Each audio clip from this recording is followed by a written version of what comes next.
عليه دلوقتي نص الفريق ورا الكوره مش قدام الكوره. طيب هو محتاج اول حاجه يعملها ايه؟ يفرق البال ايه؟ يبطل هجمه وبعد كده يحاول يعمل ايه؟ تمام ويحاول يعمل ايه تاني؟ توازن دفاعي يحاول يقطع الكوره بعد يقطع الكوره يحاول يوصل لايه؟ مرحله الدفاع الثنائي. هتبص عليها كده. ايه اللي الراجل ده بيحاول يعمله؟ اول حاجه حاول يعملها ان هو يعمل ايه؟ يبطل بس الهجمه، ما يحاولش يدافع ياخد الكوره. تمام؟ طيب بعد ما بطل الهجمه هيحاول يعمل ايه دلوقتي؟ توجيه بمعنى ايه؟ اتجاه الهجمه في الاول راح في اي اتجاه؟ العمق دلوقتي بقى فين؟ على جنب الاتجاه. ليه؟ لان الجنب دفاعيا اسهل من ايه؟ من العمق. بص كده طيب ايه اللي حصل ده؟ ضغط ثنائي قطع ثنائي. تمام؟ قطع ثنائي. في واحد ضغط وهو في الاخر خالص بيضغط حس ان الراجل هيرجع الكره لمين؟ الراجل اللي تحت اللي ورا ده عمل ايه؟ قال له اعمل اي حاجه بس ترجع الكره ممنوع. هقفلها.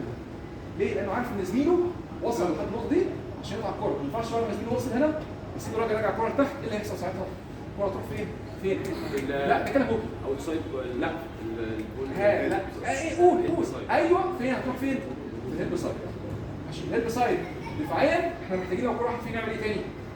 نعمل تاني من الاول نعمل اخطاء نعمل توازن من تاني نضغط من تاني نوجه عشان ناخد خط في الاخر خالص نقطع الكوره ونعمل دفاع ايه؟ ثنائي. ماشي؟ هنشوفه مره ثانيه تاني. هنا ضغط في الاول توجيه لا خلاص شفت عمل ايه؟ ما حاولش ياخد الكوره لكن حاول يمنعه ان هو يرجع الكوره لفين؟ لورا لانه خلاص راح لزميله ما ينفعش بقى مره وديه لزميلي بس اديله فرصه ان هو يطلع بره ويرجع تاني من الدفاع الثنائي. بعد كده عندنا بقى المبادئ الهجوميه. عندنا بقى مبادئ هجوميه زي ايه؟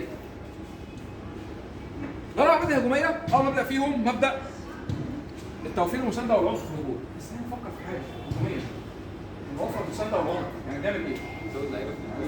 بنقرب خطوطنا من ايه؟ من بعض. حتى لما 4 لعيبه نقرب من بعض عشان خاطر نعمل مسانده. لو انا عملت مسانده في الهجوم ايه اللي هيحصل؟ هقدر اعمل ايه؟ النهارده جاي معاه الكوره وانا زميلي طلع معاه الكوره ومدافع منافس طلع الكوره بقيت انا اول واحد دور يعمل ايه؟ اعمل تغطيه ليه؟ واقدر ابدا انا اخش انا عشان خاطر اعمل ايه؟